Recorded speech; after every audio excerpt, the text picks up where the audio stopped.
and welcome back to Getting Our Reward Heads Together, where we explore the big issues in pay, performance and people strategy and what they mean in practice for HR and reward. My name's Victoria Milford and I'm the CEO of Reward Heads, and today I'm joined by Jannine Smith, our Senior Consulting Manager, and we are talking about reward in the UK Crown Dependencies and why you absolutely can't just lift and shift your UK reward model into those locations. Hi, Victoria. This is one of those topics that looks like a simple technicality until you actually employ people in those regions or there.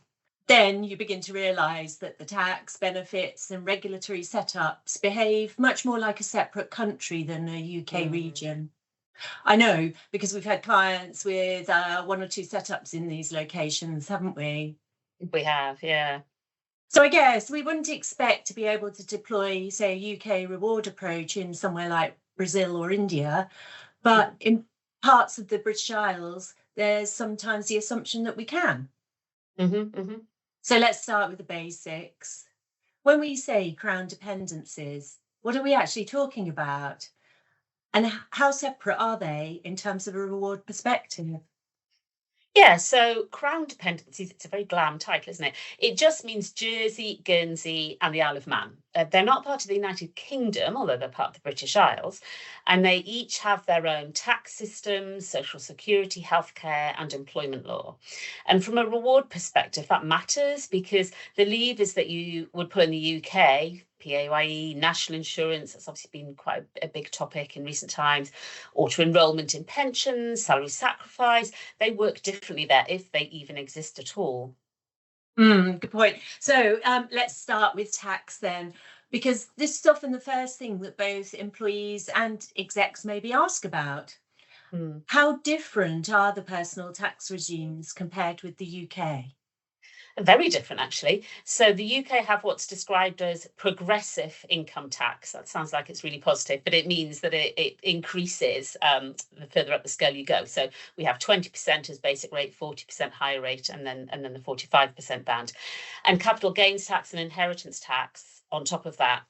Whereas if you look at Jersey and Guernsey, then there is a flat income tax rate of about 20%, and they don't have the UK style capital gains or inheritance tax for individuals.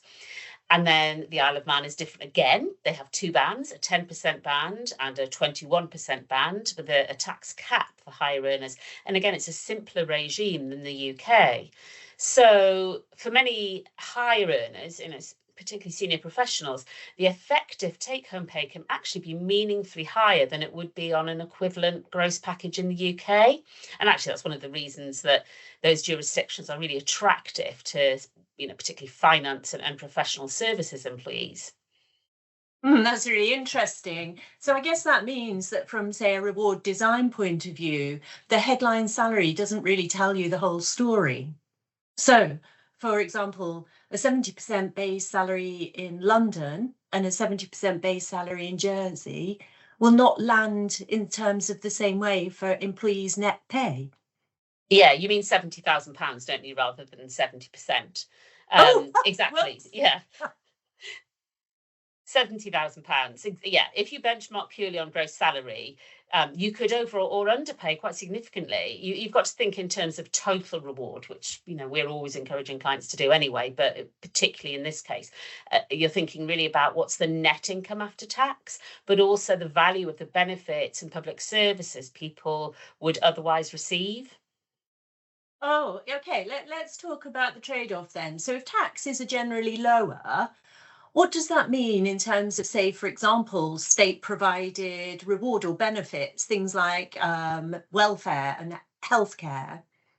Yeah, and actually in the UK, that's where an awful lot of the tax is going. So as we said, each of the Crown dependencies has got its own social security system that's outside of UK national insurance, which is, when that was originally set up, that was supposed to be about paying for the NHS. Things have changed a bit over the years. So things like benefits like unemployment support, pension and family benefits tend to be much more contributory in those places and often less generous than within the UK. Healthcare is another one that's really different. So we know in the UK that the NHS is mostly free at point of use. Whereas in Jersey and Guernsey, you do get some services that are subsidised, but people will typically pay for something like GP visits and some primary care. The Isle of Man has a system that looks more like the NHS, but it is still separate and it's got its own rules and funding.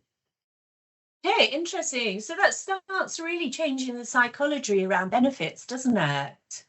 So in the UK, for example, private medical insurance is often positioned as a perk or a retention tool. But how might that play out with the Crown dependencies?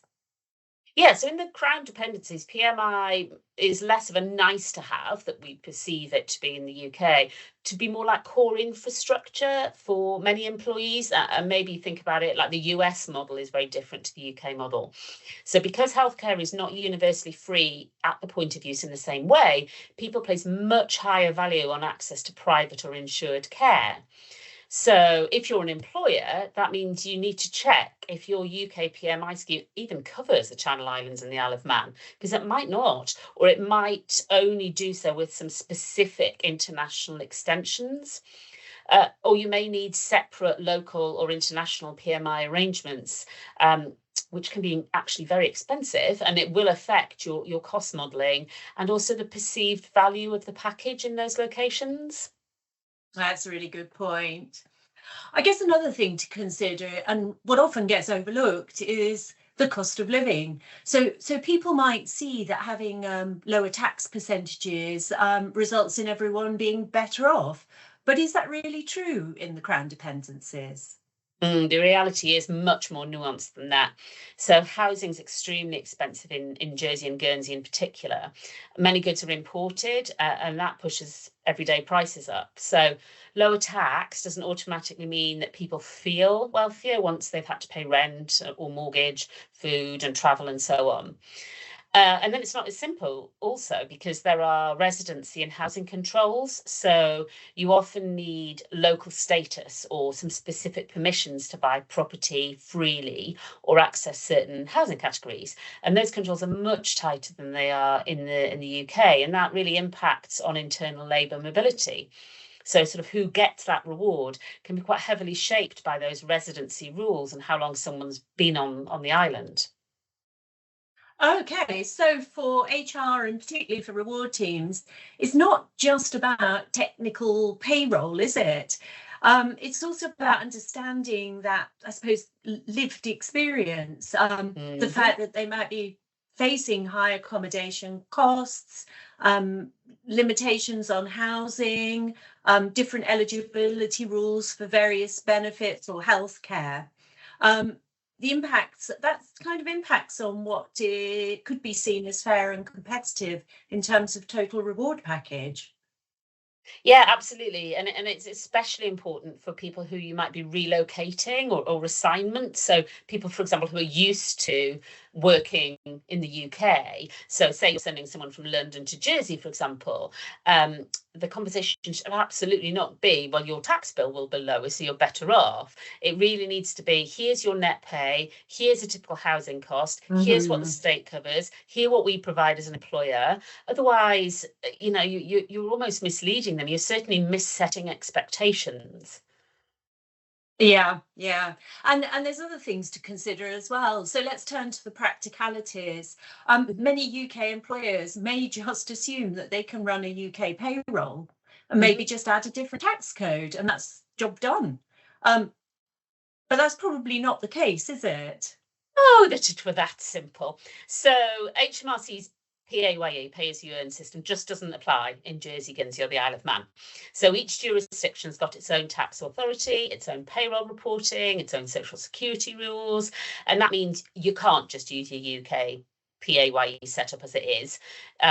You're probably going to either need a local payroll provider or an employer of record solution. And we don't have time to go into the details there, but you need to think about the payroll calendar, reporting obligations, and year-end processes are going to be separate and different. And then, I mean, we briefly mentioned national insurance earlier on. The national insurance in the UK sense just doesn't exist in those jurisdictions. They've all got social security or some kind of equivalent contributions, but they're worked out differently and they're not interchangeable. So, for example, the contribution rates and the thresholds in the Isle of Man will differ from the UK, and that directly affects the cost per head of employing somebody. Okay, and it doesn't stop at payroll either, does it? Need to think wider and think about things like auto-enrolment pensions, salary sacrifice arrangements, even individual minimum wage settings. These are all pillars that we use in the UK reward design, but they won't transplant neatly across to Crown Dependencies. Not at all. In fact, it's those governance rather things that really are quite different, quite complicated. So auto-enrolment, for example. So about auto-enrolling people in pensions. Those UK auto-enrolment obligations don't extend into the Crown Dependencies. You might need a separate local pension scheme, or you might provide cash in lieu. Salary sacrifice is talked about a lot, particularly when we had the budgetary changes or proposed changes that were announced toward the end of 2025. In the UK, salary sacrifice is quite powerful because the combination of income tax and national insurance savings can be really significant for the employee and the national insurance for the employer. But in the Crown Dependencies, the different tax and contribution structures means that they're either not relevant or just less impactful. So again, never assume, I suppose, is the message. And minimum wage and this whole statutory frameworks, all three of the jurisdictions have statutory minimum wages, but the rates and the way they're calculated are quite different from the UK, and UK national minimum wage, national living wage, they just don't apply. So as we sort of said at the very start, for HR and for reward, that means you can't simply copy and paste whatever you're doing in the UK in those locations. You need a localized policy that reflects local law and practice. Okay, thanks. If we think about it then and just step away from that detail and the mechanics, how does all of this change the shape of a typical reward package compared to what we look at in the UK? Yeah, so in the UK, a lot of value sits in the benefits bucket, really, sort of, pension with employer contributions, auto-enrolment, salary sacrifice. There can be quite generous salary-related benefits. And then, as we sort of referred to, the NHS reduces the need for comprehensive medical cover. But in the Crown Dependencies, the mix can often shift more towards cash. And because taxes are lower and welfare and healthcare are lighter, employees would often expect higher base salaries or some explicit cash allowances to enable them to purchase some of the things that they would get as standard in the UK. More emphasis on PMI and potentially on housing and relocation support, less reliance on things like salary sacrifice or UK style benefit structures. So a common approach would be for UK employers to design a UK equivalent package that would increase salary and provide some kind of international PMI and pension, rather than trying to recreate every UK benefit line by line. And I think the thing that really strikes me is if we'd said this was Hong Kong, or as you said at the beginning, India or Brazil, people go, yes, of course you must do that. But we don't necessarily think about that for, islands just off the mainland. Yeah, reflecting on that, I guess, therefore, when we're thinking about what's right for the Crown Dependencies, local benchmarking really becomes quite critical, doesn't it? Particularly in sectors you mentioned before, like financial services, where the competition for talent is intense and local market practice might make quite a distinct difference from what you might do in the UK mainland. Exactly. If you benchmarked only against UK roles, you might miss the fact that in Jersey or Guernsey, higher cash salaries with leaner benefits might absolutely be the norm, whereas in the Isle of Man, the pattern might be closer to the UK style, but with some local twists. So I guess, Victoria, for anyone listening who may have a handful of employees in Jersey, Guernsey, or the Isle of Man, which is generally quite common, or perhaps a business that's about to expand into those areas. What would you see as the practical steps that you think to take for total reward? Yes, I think there are probably five. The first one would be separate out those policies and processes. Treat each of the Crown dependencies as its own reward market, not an extension of a UK region, and run separate payrolls to make sure that the HRIS system can cope as well with different tax and social security structures, or you may need to have a separate HRIS system. So that was the first one.